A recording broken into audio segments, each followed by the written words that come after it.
Hello, everyone, and welcome to the 25th episode of Season 1 of the Shiv Nadar Conversations.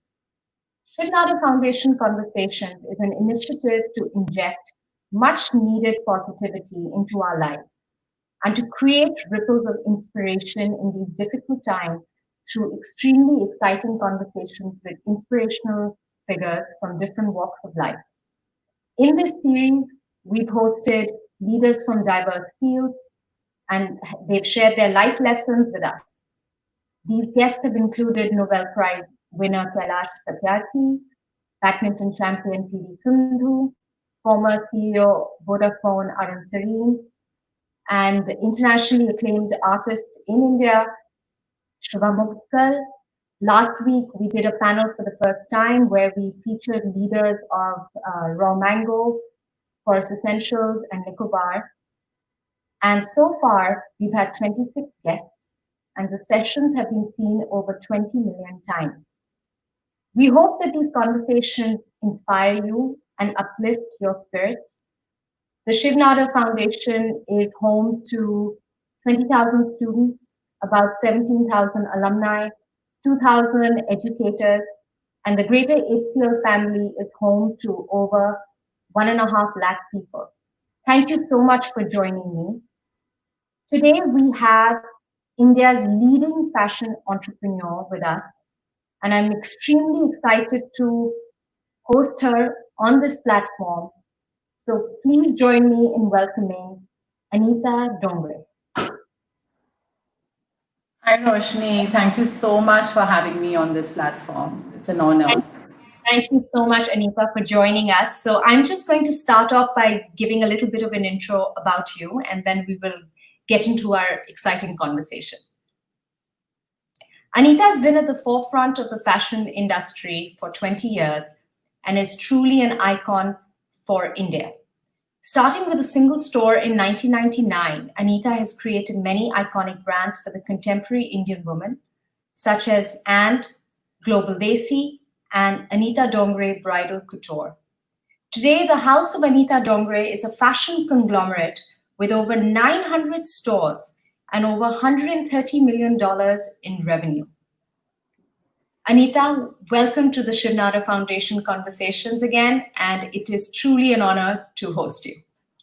Likewise, Roshni.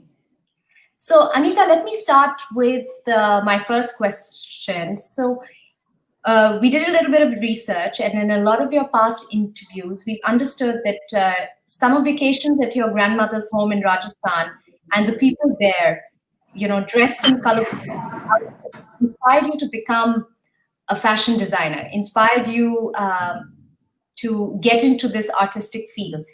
How did this inspiration really come about and eventually lead you into a career in fashion design? Roshni, first of all, I think I'm very grateful that at a young age of about 15 years old, when I think a lot of young people, and especially I meet a lot of young people today, and they say, we don't know what we want to do with our lives. I think at 15, I was pretty clear that I wanted to be a designer. My mom says that, we always went to Jaipur every year for summer vacations ever since my parents moved to Mumbai just before I was born. So I spent a lot of my 3 months every year in Jaipur, and I think that upbringing somehow made me the kind of person I am today. So I was born and brought up in Bandra, Mumbai, but got to live 3 months of my life in Jaipur, and it was a very, very interesting upbringing with a lot of cousins in one big family, joint family house. And I was always fascinated. Mom is saying mom remembers that when I was about 11 or 12, I would want to go with her to the bazaars. I would want to get bandi done in my own color combinations, would want to get bangles made in my own color combinations. She said, you started asserting yourself and you didn't want to buy anything ready-made. You were always saying, "Humko aise bana ke do, waise." So I suppose, I don't know, I suppose, yes, Jaipur has had a very huge influence on my life as a person and also in my profession. Wow. So how did you, because we've got a lot of students joining in as well. So how did that eventually lead to a career? Did you decide to pursue it in education, or was it something that you were pursuing on the side, but pretty convinced that you were going to go ahead with that? I did my, I passed out school at 15, your 10th grade, and I did my 11th and 12th in NM, where I studied commerce. And I looked for a college to teach me design, and I found one on my own, which is SNDT in Juhu, and I think it was an amazing institution. I had the most amazing teachers there. And then I spent 3 years learning design. But at the same time, I was very keen on getting a graduate degree in commerce too. So I did my what you term as BCom through correspondence from Mumbai University. So I actually graduated with 2 degrees at the same time, one in fashion design and one in commerce. That's fantastic. And I think it was good because that kind of foundation helped me in running the business better. Definitely helped. I think that's a really unique lesson you've brought there, because in your education, you had a certain amount of diversity. And as you said, to have pursue design because you were going to go into that particular field, but also to do commerce because you knew that if you wanted to grow this into something which is much more of an institution and sustains itself for many decades to come, it would require a certain framework and a structure. So thank you so much for sharing that. But I must say, I do have a regret. I was very, very keen to do an MBA, and I was, absolutely dying to go to the US and study. But that I wasn't allowed to. My wings were clipped in the sense, like no girl in my family had ever even gone. Like, when I even suggested to my dad, there was a little course I wanted to do in Delhi, and he said, you can't leave Mumbai. I mean, leave alone going off, to a foreign land. So there are days I really think that, how would I have shaped as a person if I had done an MBA? I don't know, but I don't think I did bad anyways without the MBA. Absolutely not. Absolutely not. But maybe I would have done things better. I don't know. Well, I think that every educational experience brings in a certain way of thinking, but because your entrepreneurial journey started much early, I did an MBA, but my father never did an MBA, and I think entrepreneurs just start learning from the get-go. And I think there's so much more they end up learning in their initial years that, us MBAs get into a little later. So credit to you for building what you have. You opened your first store in 1999 when the retail sector was very different. And, there were hardly any large malls at that time, and organized retail outlets was very different. And I would imagine, and you can correct me, that the competitive landscape also would have been very different at that time. So what were the kind of hurdles you faced in your early years, and how did you work through it? You must have had a very different kind of competition. True, I started my first store in India's first mall called Crossroads. I don't know whether you remember, but it was India's first mall that opened at Haji Ali. It was the first mall to have an escalator, and it was a joke because the first few months people only came to use the escalator. And it had all the international brands, and it was like big opening. And when I got to know this mall is opening, I approached the mall management and I asked for a store there. And of course, I was denied a store there because I was a nobody. I was not known. I had just started my brand, and I was selling the collection through another store on Linking Road, Khar, and I was very, very keen to open a store. I showed them the range. They loved the range, but they obviously didn't have the confidence in me to give me an entire store. It took a lot of persuasion, and I finally got a store. And I remember I was right opposite Swarovski, and the whole floor had international brands. And well, there was no looking back after that store. That store was a huge success. It was a tiny little store. I think it was just about 300 square feet. And I kind of tasted the success as a designer where, I sold the designs directly to my clients. I had started a new label, a label that I really believed in. a label that had been rejected by other stores that I was supplying to, because prior to that, for a decade, I was supplying to stores all over India. But in those days, there wasn't any organized retail. Those were mom and pop stores. So I would say Crossroads was the first retail mall, and organized retail came in with Crossroads 20 years ago. So we're just celebrating 20 years of And this year. So I know it's exactly 20 years ago. And so much has changed in India in the last 20 years. You've got malls in every city. You've got beautiful concept stores now. Retail has come of its own in India now. But yes, I think I was there right at the beginning 20 years ago. Shoppers Stop came after that. Then came all the departmental stores like West Side. We worked with a lot of them, and we partnered with a lot of retail formats. So it's been an exciting journey the last 20 years. Challenges, of course, challenges to convince the mall managements wherever I've gone with stores that you're not just doing this as a hobby or as a pastime. Sometimes in those days when women started businesses, especially something as fashion, it was considered frivolous. It was considered a woman just does this as a hobby. You were not taken seriously that you're running this as a fashion business. So all that took a lot of conviction. Yes. That's and amazing. then hard work, and then results, when you show results, and then results have to speak for themselves. That's amazing. So you've actually listed out for us a few of the ABCs of entrepreneurship, because there's conviction, there's persuasion, there's a lot of hard work. And then, as you mentioned, the last bit, which sometimes people don't give as much focus to, is eventually it has to convert to results.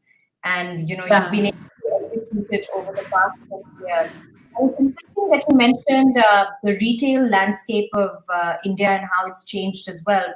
And not only have you witnessed it, I think as your house has grown and been so integral to the development of that industry, or those supply chains and the way it's come about, that I think that you've also been responsible for building that industry. Partly, maybe, yes. At least bringing in a whole lot of professionalism, I would say. Yeah, absolutely. And the design fraternity also, because it is serious business. It's a huge amount of responsibility. And I've always said this, that you can't just be creative. Creativity comes with a lot of responsibility. Fashion is a tough business to be in.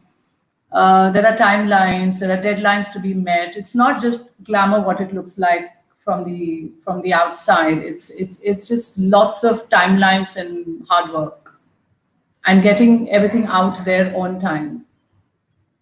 I think that's again a very important point that you raised, because especially in the creative space, so much so in fashion, it's important for you to drive home the fact that the glamour is what you see, but what goes on behind the scenes is actually a lot of hard work. And as you said, results oriented and very tough timelines that you have to meet. So there's a certain discipline and work ethic, which is unquestionable to get to, if you want to get to the kind of scale that you've kind of gotten to. Absolutely. I thought that we'd spend the next couple of minutes giving our viewers more of an understanding of your work. And your portfolio today has multiple brands, such as And, what you started with, Global Desi, Anita Dongre, Bridal Couture, among others. So I thought we could see a short clip showing your designs, and maybe you can talk through some of the photographs, and that would be great. Sure, I'd like to, yes.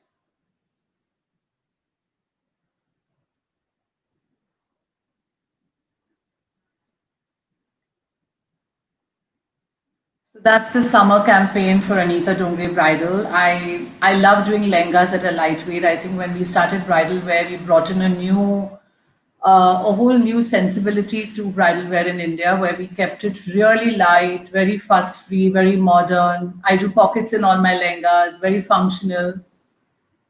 And I think till we started creating the bridal line, bridal lehengas were associated with heavy 10 kilo, 20 kilos lehengas, and very, very over embellished.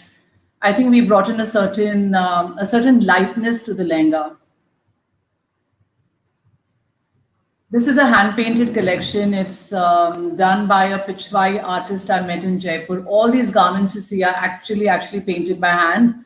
In fact, the same artist has painted the mural right behind where I'm sitting. I met him in Jaipur. He was touching up the city palace. He was perched high on a ladder, and I got talking to him. And that's what I love about artisanal work. And then he said to me that, he doesn't get enough work these days because nobody builds palaces anymore. And he was restoring the painting on the palace. And I stayed in touch with him. And then he called me one day and he said, I need work. And I think that's what I love about fashion, and that's what I love about handcraft in India, because it is the second biggest economy in the country. Is that you can provide work that's done by hand. And then I collaborated with him, and we worked on this whole Pichwai collection, which I absolutely love, and we still get orders today, and we customize them and get them made individually for clients. And then when I moved into this house of mine, I wanted a little work. I wanted a piece of his work, so I got him to do the mural, which is behind. And we continue working with Lekhraj. The Hyderabad store, he's currently hand painting the walls. So it's lovely to use the traditional craftsmanship of our country, but use it in a contemporary way, and it stays alive, whether on the walls of my stores or on the lehengas or on the outfits. So this is something I truly love and I enjoy. But it's also really interesting. I like when I was looking at your designs, and I have seen your lehengas online as well. I wouldn't have necessarily connected the way that you spoke about it today. So even the link for a lot of our students who are interested in design or not even interested in design is connecting our own richness of culture and the kind of design that's already been prevalent for actually centuries. Then how you're able to transpose that into something that we wear, which is so contemporary and so now, is again, it's not only a tribute to the past, but it's also learning about it, and it's almost educational in that sense, because you should be able to describe what you wear and hopefully do it correctly. And actually, this is exactly how Roshni Grassroot was born. For me, Grassroot was the brand I created 4 years ago, and that's where my heart and soul lies currently. Is we take crafts and we use those crafts as designs on garments, primarily to provide employment to the artisan. So in Grassroot is the only brand that doesn't work on summer or winter timelines. Every time there's a group of artisans that we work with and they need work, and we get a call from, say, like we work with Seva, the NGO in Gujarat, and they'll tell us, this group of artisans who does this stitch doesn't have work currently. So me and the design team go on the drawing board and we will create designs to provide that certain group of artisans work. So it's exactly like what we did with Lekhraj, because every time he doesn't have work and he calls, we rack our brains and says, okay, Lekhraj and his team of people don't have work. Let's come up with this collection with him. And that's what I enjoy about Grassroot, is you're creating the design to basically provide employment to an artisan. So you're literally marrying design for good. Because I think the best thing you can do today is instead of doing charities, actually just giving people work, giving employment to skilled artisans. In that way, you sustain the craft and you sustain them. So, absolutely. And that's why I find Grassroot ultimately today to be so gratifying to me as a designer. And yes, and I'm enjoying the process. It has its own challenges, but it's still it's very, very gratifying at the end of the day. I think what really rings a chord for us is also when you just said that it's actually not about charity, but it's about empowering them to actually take control of their own lives. And you become, like you provide them an access and you provide them a platform and a channel, which they otherwise would have had, and allow them to then do what they were trained to do, what they're good at. Absolutely. And that's also celebrating their grassroots, and because you're not trying to make them into something that they're not. It's, there are certain group of communities with certain skills, and you're just enhancing that. So in your brands, Anita, you mentioned before you started with Ant. Yes. Grassroots came 4 years ago. And what is the story behind Global Desi, and how did Anita Dongre, bridal couture, come about? Well, Global Desi, I think, came about 10 years ago. Global Desi was, I think, the Global Desi in me, because when I started And 20 years ago, I used to always do these very boho chic collections in And I was always sourcing block prints from Jaipur, and I always had this very bohemian look in And this was just a decision 10 years ago. We decided that, And had these very clean, modern, contemporary lines. And every time as we used to go to the stores, we used to see this one personality of me shining through in that store, which was boho bohemian. And we just divested that into another brand so that we could just go deeper into it and create more larger collections, which are very India inspired and very a piece of India. So in that sense, Global Desi is it's just, I think, reflects India so intricately with its prints and colors and designs. Anita Dongre Bridal, I started only 7 to 8 years ago. Pretty late in my career, because most designers in India actually start with wedding wear.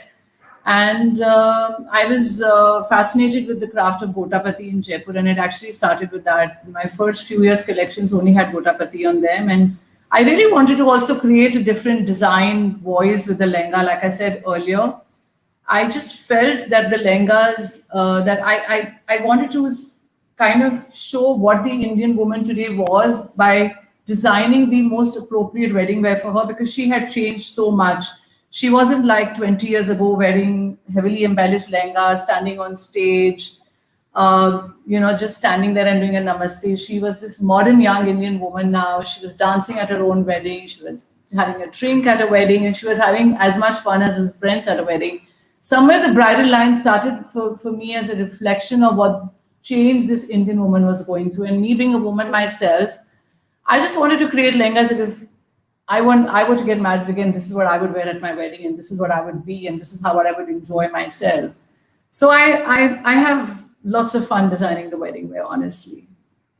That's great. And then it's just so much of craft in it that it's just beautiful luxury to be able to work with that kind of craft. I mean, honestly, designers in India are blessed, Roshni. I mean, I don't know how many of them realize this and fill their hearts with gratitude, but we're born here in this country where you have weaves in every state that are different, patterns in every state that are different, prints that are different, the craft that you have in this country.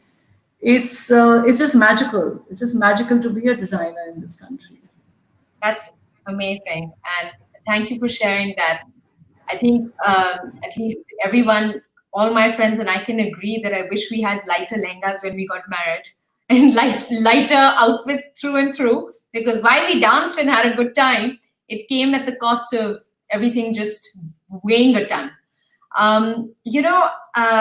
To go back to a point that you'd mentioned prior, that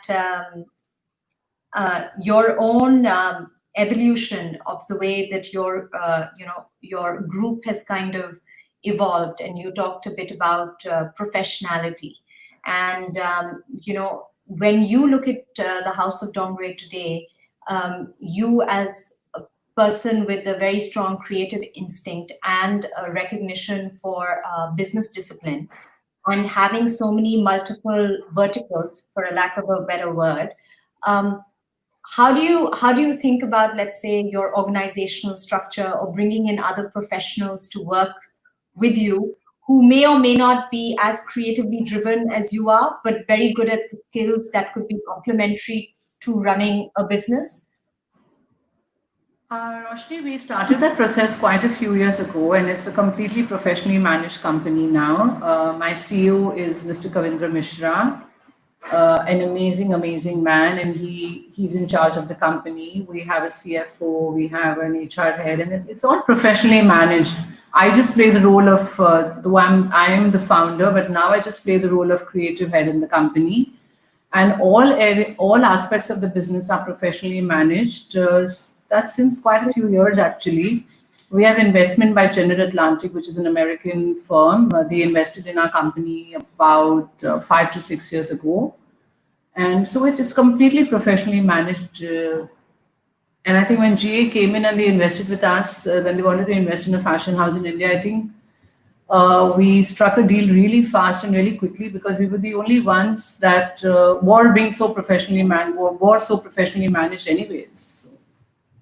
I think again, there's a learning over there that regardless of whichever industry you're in, to have some of those professional pillars, as you mentioned, also attracts the right kind of partners within India and globally, because you're always pitting towards what is the gold standard of actually management. And as you said, you've had a CEO, have a CEO, you've had a CFO, a CHRO, you've had a lot of that organization in place, which I'm sure would have been, as you said, one of the reasons why General Atlantic was interested in investing, because they understood the professional, landscape of your company. So I think that's again a very important, point to remember. I think for most creative people, they must understand that it's very important to bring in professionals as early as possible, where you focus on your creativity and you leave the rest to the professionals, because honestly, they're going to be better at it than you are going to be, because you can't be everything. As an entrepreneur, you can't be great with creativity, you can't be great with managing your business. So you've got to decide what is your core strength, and you need to build your core strength and employ people who are better than you at the strengths that you lack. I think And that a lot of us sometimes don't tend to do that, and I think we delay doing that, and that's the mistake we make. again, Anita, I love that you say that, because it's you as an entrepreneur recognizing the importance of that particular time or that particular moment and decision where you need to step back from a certain number of responsibilities, concentrate on your own strengths, and bringing in other professionals and people perhaps with even better skills than you to run that, so that you empower the team and work much more like a team as opposed to the individual. If you want to build an institution. Yeah, absolutely. I mean, it has to be teamwork. It has to be teamwork. So today, you're at 130 million plus organization, and as you mentioned, as this one of your decisions, if you were to look back over the last 20 years, what would be your key decisions? Like 2-3 decisions, let's say you took, which were turning points for you, for the business, that really define what the House of Dongre has come to become today? I think one of the decisions, as personally, professionally, I started grassroots 4 years ago, but I was always working with crafts since 30 years. But I wish I had started grassroots 20 years ago. I've always thought that I could have achieved so much more if I had done that 20 years ago. Well, better late than never. Well, I've done it now. So yeah, I think that would just be my one regret. But otherwise, it's been an interesting journey, Roshni. It's been an interesting journey. It's had its ups, it's had its downs, and that's life, I guess. That's awesome. That's awesome. Anita, we discussed a little bit of this before. We live in these crazy, unprecedented times, and what has been the impact of these last couple of months on your business, or do you think that strategically you had to define a new normal, a new way of looking at your business, getting to your customers? What would the next year or 2 years for you look like? And you also have an established setup, which is brick and mortar storefronts. So how do you see that kind of panning out over the next, I would say, year? Roshni, like I said, the design headquarters in Navi Mumbai, we still haven't opened. I mean, we're just working at 10% capacity. It's been 4 months. I'm trying to stay positive. I'm hoping that the lockdown is lifted in Bombay soon, and I'm worried about my people. I'm worried about a lot of people who depend on work from us, because we work with a lot of small factories and we work with a lot of artisans in villages, and everyone's been without work. We are trying to send work as far as possible. We run about 5 rural units in Maharashtra, which the Anita Dongre Foundation runs training centers, and then we set them up as self-help groups. So we are trying to even help them where they've actually amazingly, because they didn't have any COVID cases in those regions, they started work much earlier, and they have been making masks, which we have been distributing. So we're just trying to balance, just trying to make sure that everyone has some kind of employment. It's not possible to do it with these trying circumstances. I'm staying hopeful that things get better by August. I don't know how, I mean, obviously the situation until the vaccine is found is going to last a few more months.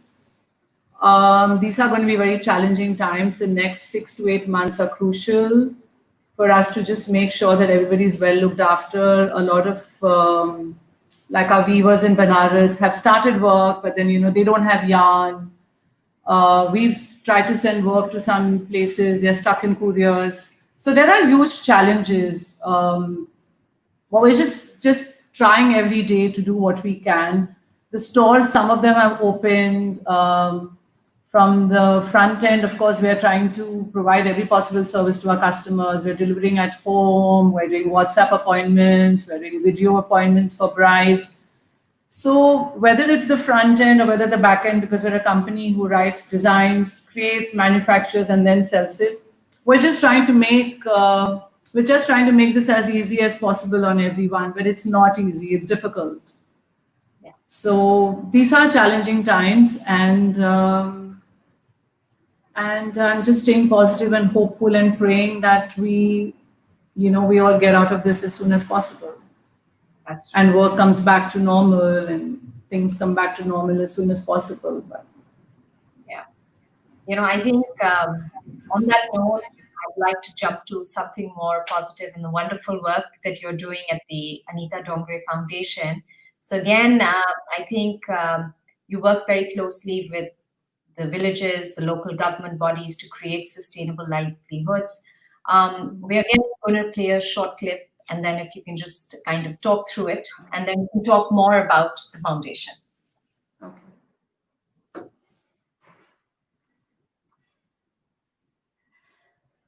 So, Roshni, 4 years ago, in just a casual chat with Poonam Mahajan, where actually I met up with her to discuss stray dogs because I'm an animal lover and she's an animal lover. And we got talking about this village charoti that she'd adopted, and she, just said to me that, Anita, I, need some kind of employment happening over there. What can you do? So we visited the village and we discovered that unlike Seva, which is the artisanal group, the pictures you're seeing in Gujarat, where they practice craft for, generations to come, Charoti did not have an embroidery craft culture. And that's what's amazing about India, because every group has its own craft culture and Charoti had nothing. So then we said, okay, the easiest thing we can do them probably is to start teaching them sewing. So we set up a training center there and we taught... we set up the first training center 4.5 years ago in Charoti, and 50 women came forward, and we taught them sewing. We set up the machines. We did this in partnership with Poonam and the village panchayat, and it turned out to be a very successful model. And we've replicated that in 5 more villages of Maharashtra, and we basically now also training these women to just run these businesses on their own, and empower them to also now get into marketing and working with other companies. So it's gratifying to see this kind of change it brings in their lives, because these are women who've never had any source of livelihood before this, and the kind of pride it gives them and the kind of economic liberation it gives them, it's amazing. So we have 2 models. One is the foundation does the training institutes in villages where there is no craft or no craft legacy. And under grassroots, we work with craft and artisanal clusters. There we partner with reputed NGOs like Seva, and we bring in design interventions. So, both ultimately have the same purpose, which is economic employment for rural India, especially for women. So because I really truly believe women are going to be the game changers in this country. If women rule the world would be you empower a woman, you've empowered the family. That's true. That is true. So do these, does the Anita Dongre Foundation also play in to grassroots, or grassroots is much larger because it's looking at the entire... These are run as independent units. So we train the women, and then anybody can come and give them work. So sometimes Global AC will give them work, sometimes somebody else will. So we try to work those as independent units. The whole idea is just to empower them in stitching, and then they continue self-employing themselves. So it's great because you're actually creating a self-generating engine where they can even go to other designers, or even look at other. They're encouraging them to go to other companies, because that's really important. Yeah, that's great. You know, this leads me to another question that you know, what would be your suggestions, and I think some of our students have also asked this, for, you know, upcoming aspiring fashion designers / entrepreneurs. You know, do you think that the industry has evolved and they're much more open and welcoming to newcomers, or how do you see the opportunities panning out? I think it's a great time to enter the fashion business in India, and the industry is emerging, and there's always place for new talent. And if you have a definitive voice in terms of your designs, I definitely think you can make a success of being in the fashion industry at this time. It's a good time to get into the industry. Just let's leave the COVID times aside. The next few months are, of course, going to be stressful for everyone, but it's a good time to get into the industry, because today customers are realizing and buying into designers. Customers are today understanding every designer's sense of style. Customers are looking at a design and being able to tell, this is an Anita Dongre, this is an XYZ. And that shows that the industry is emerging. So it doesn't require much capital, this industry, as compared to other industries. I would say it's still low on capital. So if you're talented, you're hardworking, and you're willing to wait a few years and not look at success coming to you, you know, overnight, it's definitely an industry that you must, if you are passionate about, get into it. Yes. India is just emerging now. What would you say is your demographic, or is it different for each vertical? It's different for each vertical across. For the Anita Dongre bride, it's, you know, it's brides. It's usually sometimes the bride's sister who starts buying her first lehenga for us. You know, the younger sister will come buy for her sister's wedding. So it's different demographics. And it's fun actually to design and, you know, run lines for different demographics, because I think for all the women that any of the labels designs for, I have been that woman at some point in my life. Yeah, that's true. That is true. You know, just a specific question for women in business and women in entrepreneurship, and if there are any tips that you can give to women, or learnings that you've had over your illustrious career. I don't know. I sometimes think, maybe this is me personally, but I've seen this in a lot of women. I think we tend to undermine ourselves sometimes. I think women are hugely intelligent.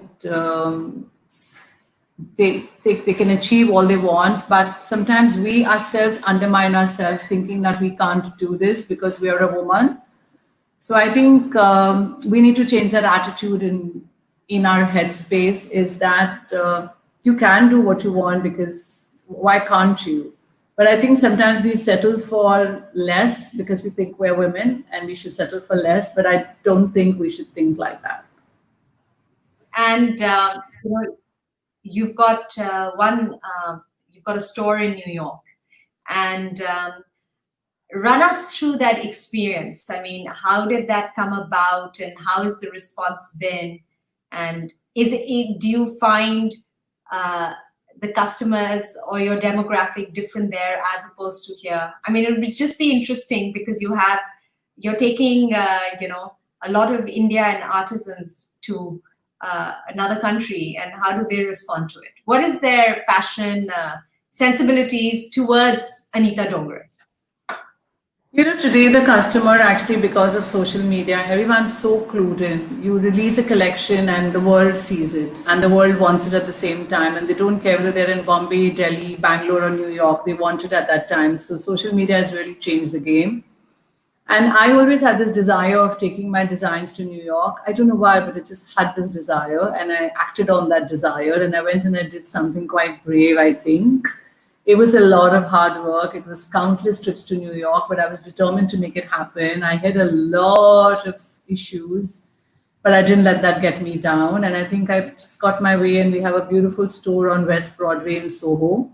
But when I opened that first store, and I realized on that first week when I was at the store that what I had done had created so much of impact, because it was just insane, the number of Indian young girls who were walking into the store. And, what I loved about all of them is they came into that store like as if it was their own, because, they felt a sense of ownership and pride in that store.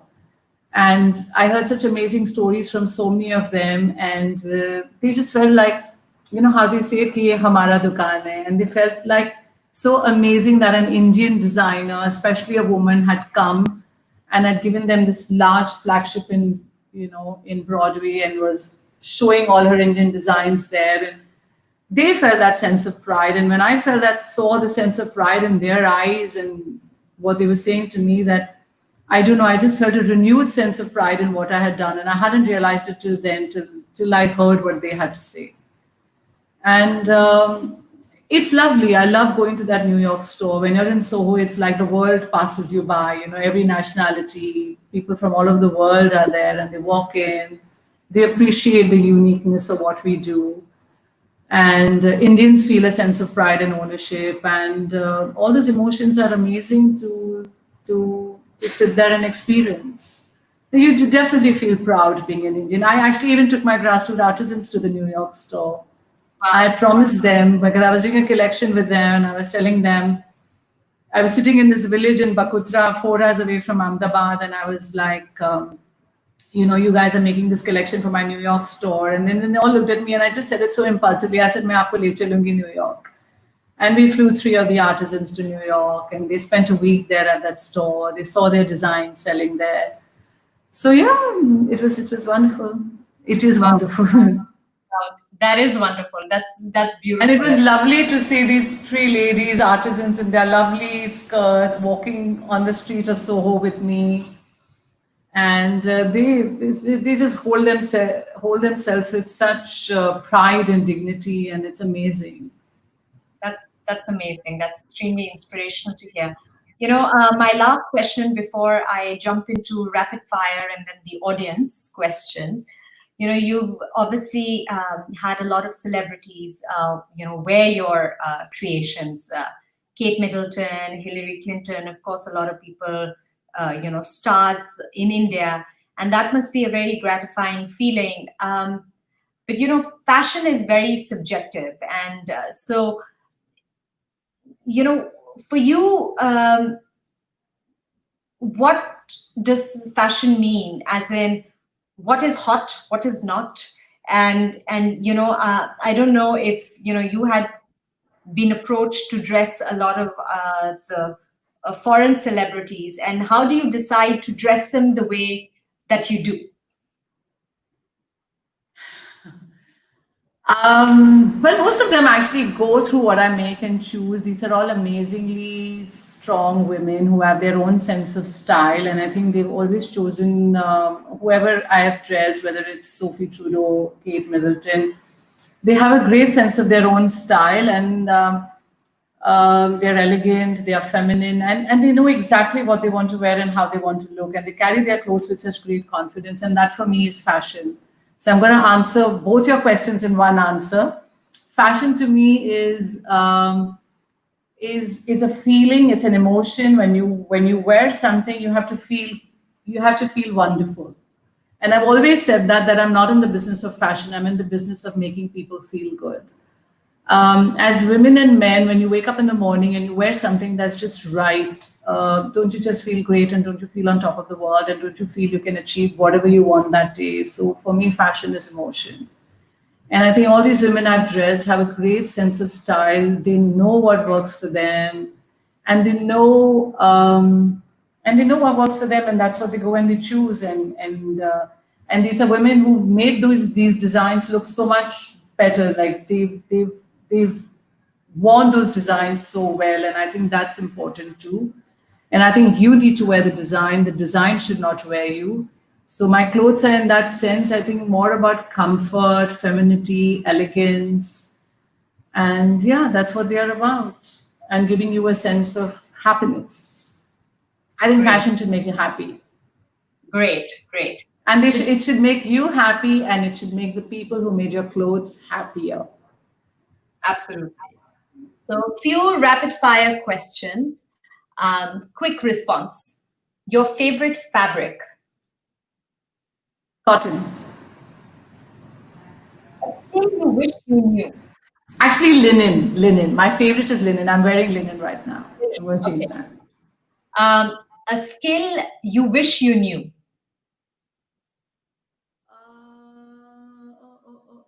I wish I was better with technology. I'm learning every day, but I want to get better. What is your favorite corner in your office? My favorite corner is actually I have an open veranda which overlooks these beautiful hills. It has to be open. Everything has to be open. I don't like to be in an air conditioned cabin, and I don't have a cabin in the office. I just sit with everyone on an open table. But I love to go out and sit in the open. If there's one thing in the past you could go and change? Be less impulsive, maybe. Less impulsive. Okay. A eminent person that you'd like to dress, that you haven't dressed yet? I would just love to dress Kate Middleton again, actually. All right. I just love the way she dresses, and I would look forward to doing a brand new wardrobe for her. Great. Clothes, jewelry, what's next for Anita Dongre? Grassroots. All right. Okay, Anita, thank you so much. I'm going to ask you a few questions from the audience. Anubha Bali asks, Anita, in the fashion world where environment and animals are often ignored, you managed to ensure that your stores and products don't support the same. Was it a challenging choice?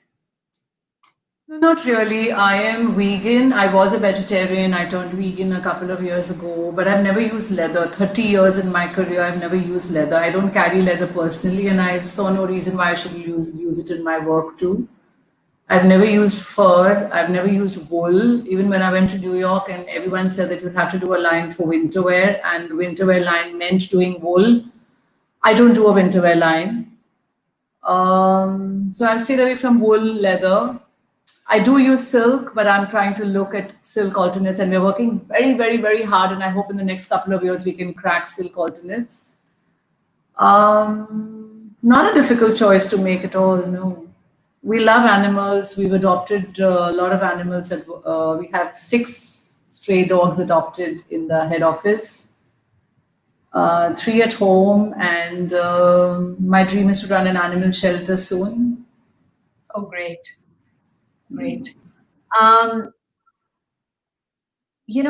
What's your take on fast fashion and it contributing more towards consumption today, and how do you make people buy sustainably? I think each one of us should use only what we really need. We shouldn't overconsume anything, whether it's clothes, whether it's anything. I think we all need to go back to living simpler lives. A simpler life is a more sustainable life. And buying quality. If you buy quality, you're going to buy less, and you're not going to buy more, because quality is going to last you longer. So my one tip to everybody is, whatever you buy, just think of buy good quality, that itself is sustainable, and use less. At least use less of anything that's not biodegradable. So every time you're buying anything in plastic, think twice. Every time you're buying anything with too much packaging, think twice. There are so many small ways we can just all start living more sustainably. You, um, somebody's asked, how do you see online contributing to fashion retail now? You're online as well. Tremendously, because especially now during COVID, we've seen a huge surge, of course, in online business. And I think online and brick and mortar are going to coexist always in fashion. When you do luxury, obviously there is this sense of wanting to come in and touch and feel, but I think online is again equally important. So both have to coexist, and online is extremely important. So which one of your verticals are online? Are they all All of online? them, all of them, even the bridal. I mean, we've done so many orders online for wedding wear. And So, within India as well as no, all all over the over? world. We ship all over the world. That's very interesting. Um, Rubish has asked, is it possible for new entrepreneurs that can make designs work only for home-based ideas? So I think taking it to homeware, designers today working on homeware. Huge opportunity. We have such few homeware brands in India, a huge opportunity.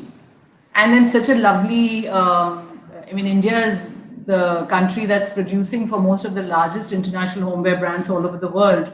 So why not a great domestic home brand? Go for it. Yeah, I think that was a question. Then someone's asked, how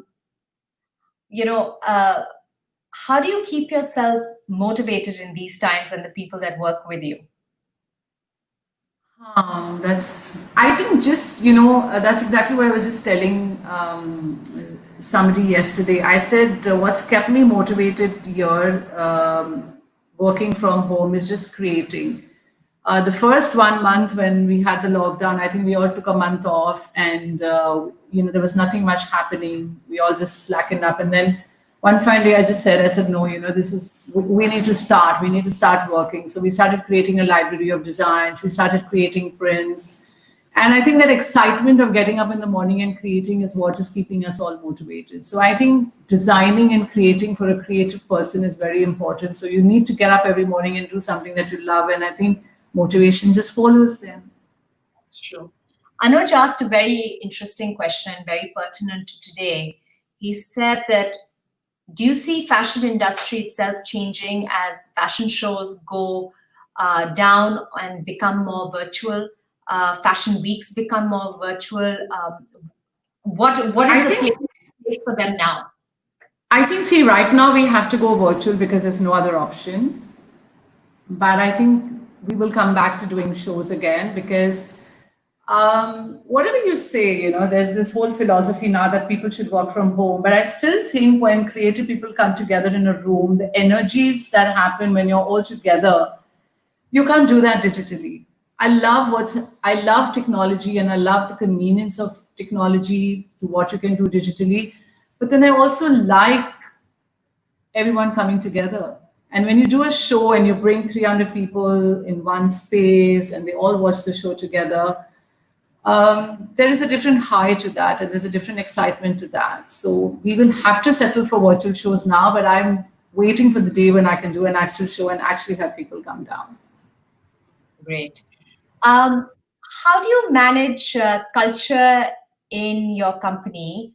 Because you have a full range of people, from artisans to designers to very urbane people. And Robin asked this question. How do I manage the culture? Well, we just keep the organization. Actually, it's more like a flat organization. I don't like too many layers. We all just work together. It's a very kind of a, how do I say it? When you work in design, it's a very open way of working. It's quite flat, my organization. I mean, we do have a CEO, but I think everyone's just very clued into what's happening, and everyone just works like a team together, whether it's sales at front end, whether it's back end.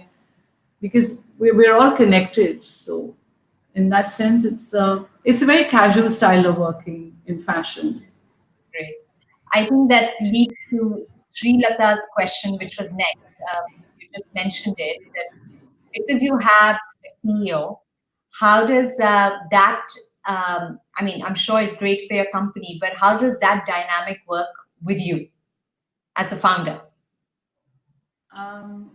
It's been over here a year since Kavi joined in, and it's great. I mean, he's got the whole team now reporting to him, and I think he's built a fantastic team. And I, as the founder, am enjoying taking a back seat and just enjoying watching the teams work under Kavi, because I think he's a great leader and he's bringing out the best in my people. And I'm enjoying the luxury of not having to focus on running the company anymore and just focusing on design and what I want to do. So I think it's a luxury that I've really earned. That's great. Right now, because otherwise you did everything in the company. There's no role in the company that you haven't played when you're a founder. You've done everything. You've been the peon. You've been every role in the company.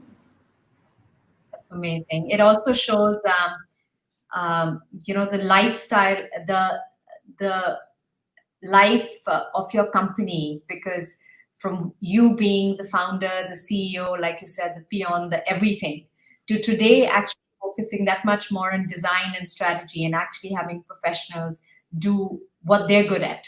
So I think for any entrepreneur that's starting out, it's also important to understand that journey and understand when to make those decisions if you actually want to institutionalize a company the way you have. Anita, that's going to be our last question. So thank you so much. And it was truly inspiring and very interesting. And I'm sure that everybody who logged in on your session found your learnings tremendous. I did for sure. And it's truly been an honor to host you. Thank you so much. Thank you, Roshni. And I just want to remind all the viewers that this conversation will continue to be available on all the Shiv Nadar Foundation platforms, the Facebook page, in case you would like to come back and see it on another time. Thank you so much, Anita. Stay safe. Thank you. Pray that you open soon. Yes, pray for the whole country and for everyone, actually. Thank you so much. Bye.